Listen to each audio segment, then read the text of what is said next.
Verb सीखेंगे, ठीक है।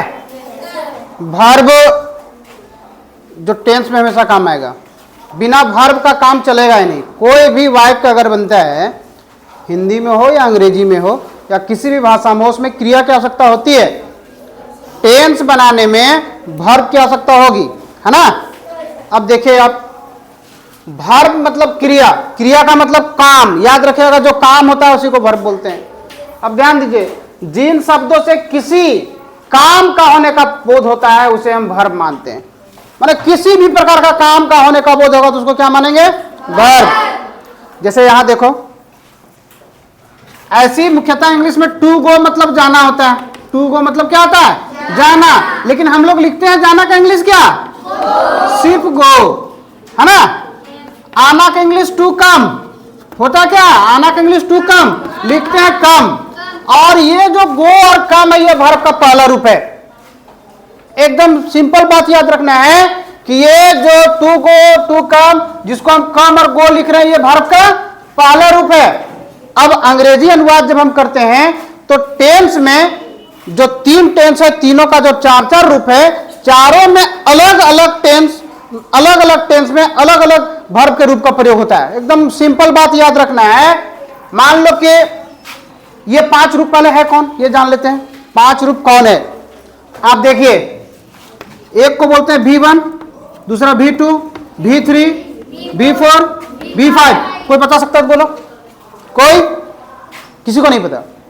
देखिए समझो, V1 जो हमेशा प्रयोग में होता है, V1 जब हम लिख भी रहे हैं, मतलब जो किताब में भी तुमको मिलता है वो V1 लिखा हुआ मिलेगा। To go, to come, to read, to laugh, ये सब क्या है? ये V1 ही है, ये V1 है। जाना का इंग्लिश गो, आना का इंग्लिश कम, पढ़ना का इंग्लिश रीड, ये क्या है? वर्ब का पहला रूप है। देखो पहला रूप है गो, रीड, प्ले, ये सब क्या है? वर्ब का पहला रूप है। दूसरा रूप बना बनाया होता है, तीसरा रूप बना बनाया होता है, चौथा और पांचवा रूप हम अपने से बना सकते हैं।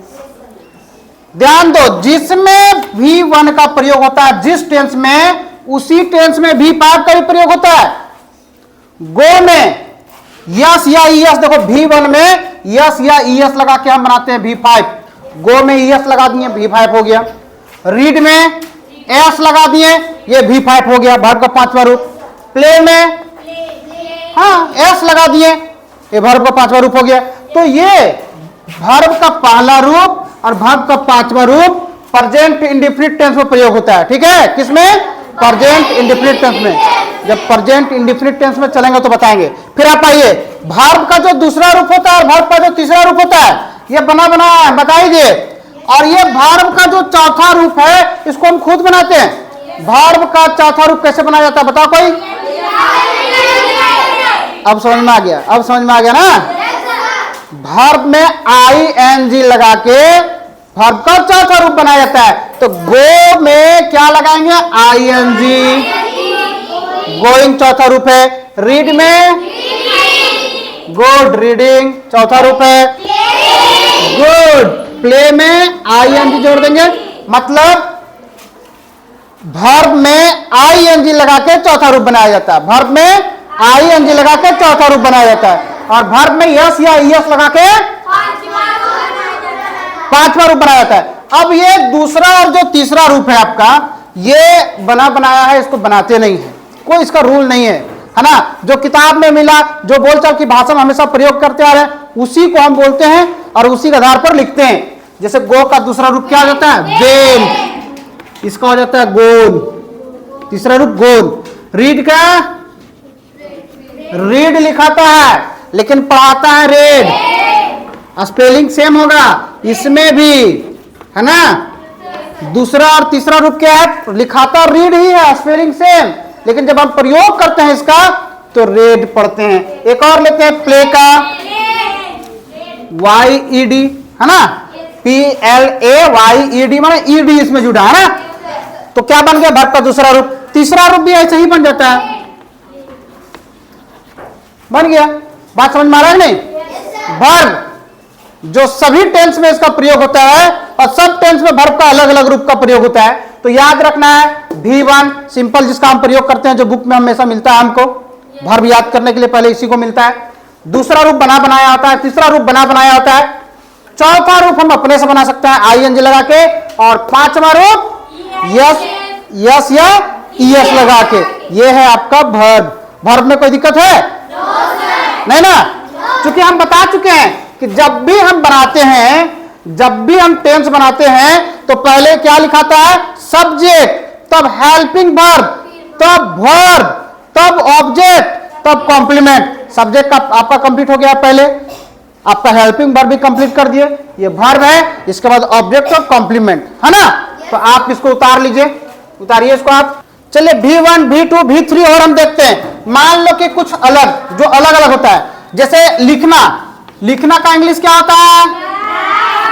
राइट, WRIT, ये V1 है।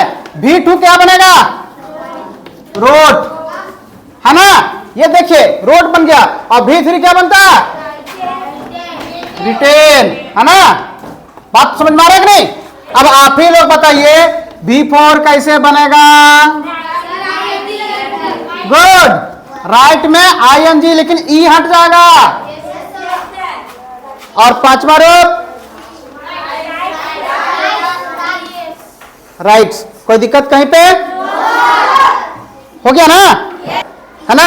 ऐसी बोलचाल की भाषा में जब हमेशा बनाने लगोगे, बोलने लगोगे, तो अपने आप याद हो जाएगा। देखो वर्ब याद करने का सकता नहीं है, आप उसको बनाते रहिए, है ना? बोलते रहिए, उसको बनाते रहिए, अपने आप याद हो जाएगा। जिस वर्ब को हम नहीं भी जानते हैं, वो अपने आप हमारे पास आ जाता है। हिंदी भाषा आप क्या सीखे थे कहीं बोलने के लिए?